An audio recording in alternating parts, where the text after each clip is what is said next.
Nung una, parang ayaw ko po kasi hindi ko kilala yung King's Herbal.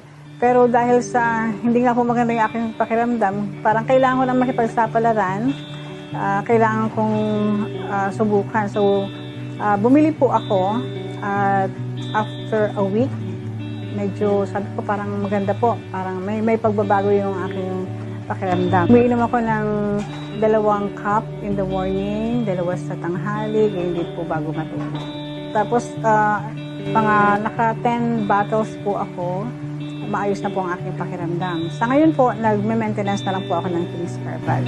Dahil po dun sa pag-inom ko ng King's Herbal, nailabas po yung mga maliliit na bato sa pag-ihi. Nakita ko po yon mismo, kaya natutuwa po ako dahil sigurado ako ngayon na wala na po akong kidney stone.